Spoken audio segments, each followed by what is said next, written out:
नमस्ते, मेरा नाम शशि है और मैं मानविका फाउंडेशन की प्रेसिडेंट हूँ। मैं सोशल वर्क करती हूँ अलग-अलग सेक्टर में। तो ये एक बालकनी है, बालकनी की एक कहानी है। 4 महीने पहले मैं इसी बालकनी में बैठी हुई थी।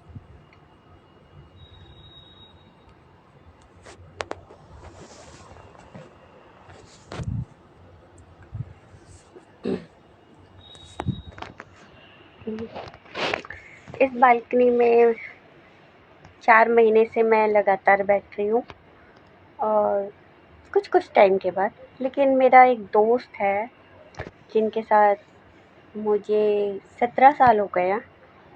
बहुत अच्छे दोस्त हैं मेरे, लेकिन उनसे बहुत कम मिलती हूँ मैं, बहुत कम मेरा वक़्त उनके साथ गुज़रता है। लेकिन 4 महीने से कुछ ऐसा हो रहा था कि मैं लगातार उनके साथ टाइम बिता रही हूँ। किसी न किसी टॉपिक्स पे बात करके, किसी न किसी प्रॉब्लम्स पे। तो हम सेक्टर्स में काम करते हैं, सोशल वर्क के अलग-अलग सेक्टर्स में। अभी हम एजुकेशन पे काम कर रहे हैं, अभी साइकोलॉजी पे काम कर रहे थे, मेंटल हेल्थ पे काम कर रहे थे। हेलो मैंक। तो एक छोटी सी प्रॉब्लम मेरे दोस्त को हो रही थी, बट वो छोटी सी नहीं है, बहुत बड़ी प्रॉब्लम है।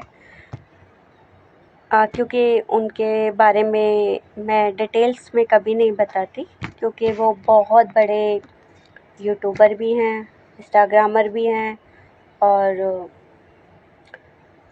ट्विटर पे उनके 10 लाख से ज़्यादा फॉलोवर हैं।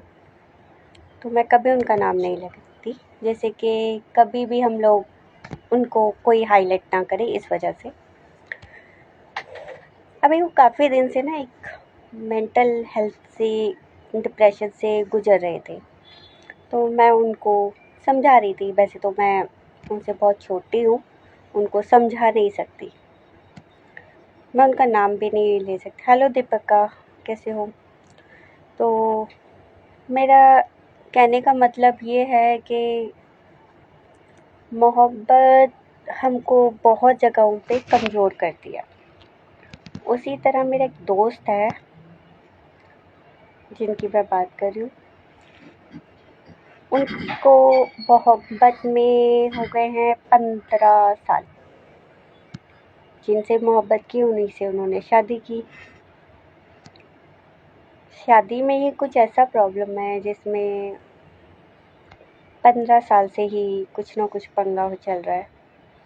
लेकिन जो दोस्त हैं वो किसी न किसी वजह से, मतलब इतने बड़े क्रिएटर हैं, तो वो नहीं चाह रहे थे लोगों के सामने अपनी शादी को ख़राब दिखाना। तो इस वजह से वो उस दर्द के साथ जी रहे हैं कि कुछ भी करके वो शादी को निभा पाए। वो उनसे बहुत प्यार करती हैं या और करते हैं। ये दोनों के साथ है। एक चीज़ बहुत ध्यान से सुनना। पता है, मोहब्बत जो चीज़ है ना, एक तोहफ़ा तो है, लेकिन एक बीमारी भी है। अगर हमें सही बंदा ना मिले ना, तो ज़िंदगी जहन्नुम हो जाती है। मैं 14 दिन इसी बालकनी में सोई नहीं थी, 14 दिन लगातार।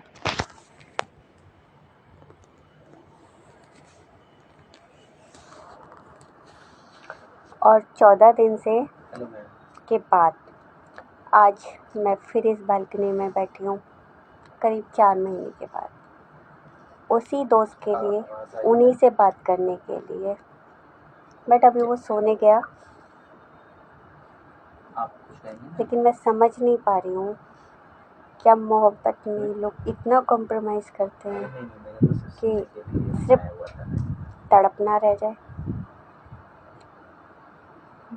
मतलब जो उनके पार्टनर हैं, आज सुबह 6 बजे से फिर चले गए और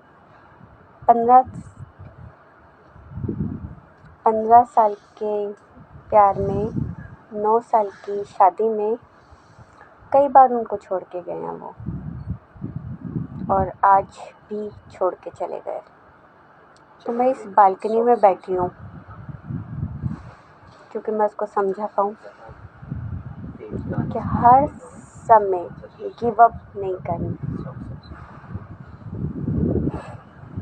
क्योंकि मरना ऑप्शन नहीं हो सकता, जीना ऑप्शन हो सकता है। अगर कोई आपको छोड़ के जा रहा है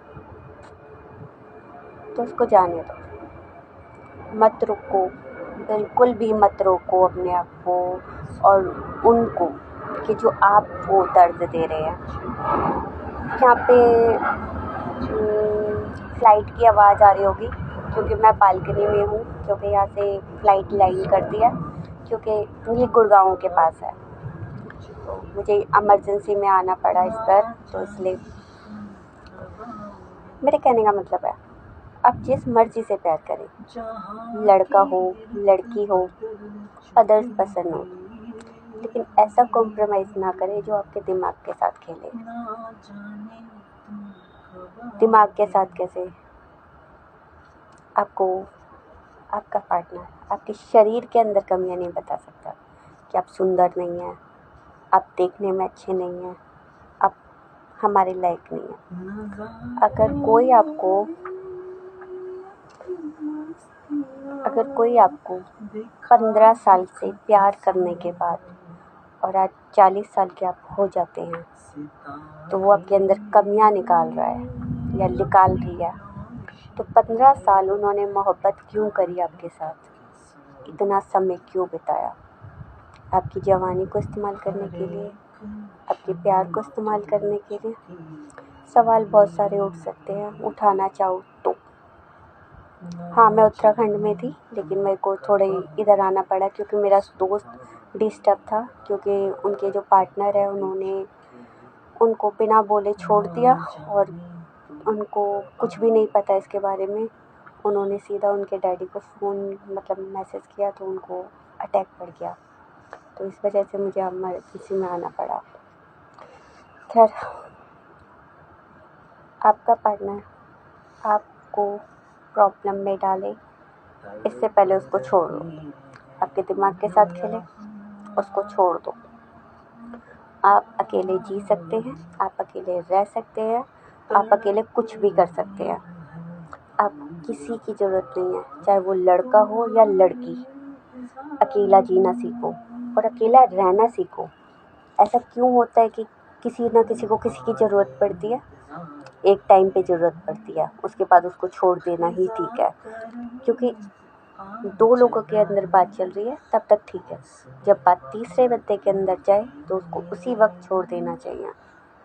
आज मेरे दोस्त के फैमिली के ऊपर बात आई, तो मैंने भी उनको आज यही सजेस्ट किया कि आप डिवोर्स दे दीजिए, क्योंकि जब 2 लोग बात कर रहे थे, 2 लोग इन चीज़ों के ऊपर बात चल रही थी 2 लोगों में, तो 2 लोग इस चीज़ों को हैंडल कर रहे थे। लेकिन मेरे दोस्त के डैडी को कैंसर था, ब्लड कैंसर है, अभी उनका सर्जरी वगैरह चल रहा था, तो अभी स्टेज पे नॉर्मल कह सकते हैं उसको, कैंसर ख़त्म नहीं हुआ, लेकिन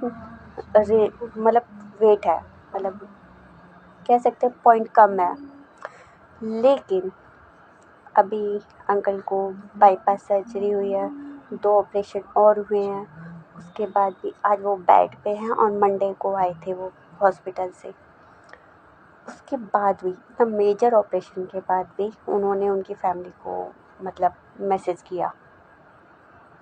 अच्छा नहीं लगा। प्लानिंग इस टाइप की नहीं होनी चाहिए। प्रॉब्लम 2 लोगों में है, 2 लोग खराब उसको ख़त्म करें। तीसरे तक बात नहीं जानी चाहिए, फैमिली तक बात नहीं जानी चाहिए।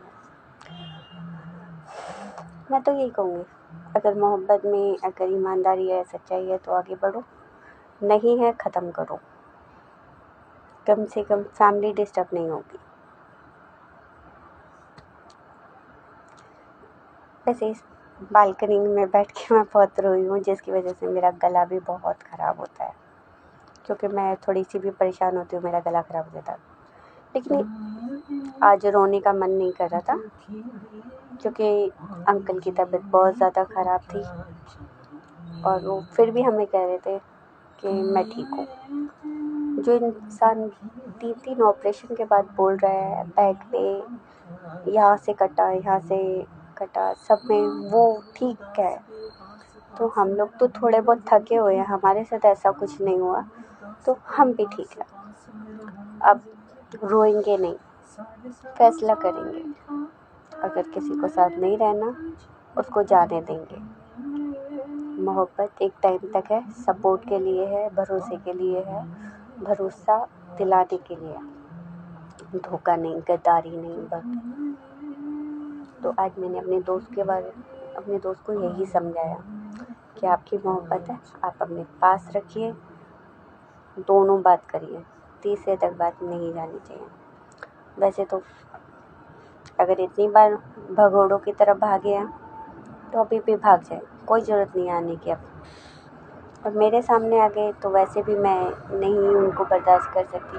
वैसे भी मेरे से तो उनका 36 का आंकड़ा हो जाएगा, क्योंकि थोड़े दिन पहले उन्होंने मुझसे ऊंची आवाज़ में बात करी तो मैंने उनको समझा दिया था कि आप हमसे बात नहीं कर सकती हैं या कर सकते हैं, क्योंकि मैं कभी किसी को ये नहीं बताऊँगी मेरा दोस्त लड़की है या लड़का, क्योंकि कम्युनिटी उनको टारगेट करने लग जाएगी।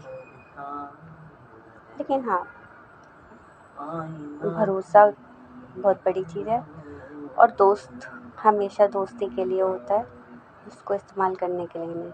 हमारी दोस्ती को 17 साल हो गए हैं, आगे भी दोस्ती बनी रहेगी, इसमें कभी इस्तेमाल नहीं होगा। और जो आपको इस्तेमाल करते हैं उनको बाय बाय करिए। और मैं इस बालकनी में इसलिए बैठी हूँ क्योंकि लोग मुझे अपने दुख में याद करते हैं, खुशी में नहीं। मैं खुशी में वैसे भी किसी के यहाँ नहीं जाती। आप मुझे जब भी देखेंगे कोई ना कोई परेशान होगा तभी मैं जाऊँगी। बस अभी तो मेरा दोस्त सोने गया, मैं बालकनी में हूँ।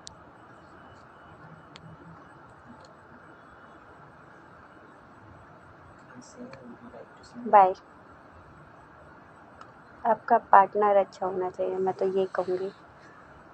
लव करो, अरेंज मैरिज करो या लव मैरिज करो, इंसान अच्छा सा होना चाहिए, वफादार होना चाहिए, इधर उधर मुँह मारने वाला नहीं होना चाहिए। जो भी है, ध्यान रखो, खुश रहो, स्वस्थ रहो।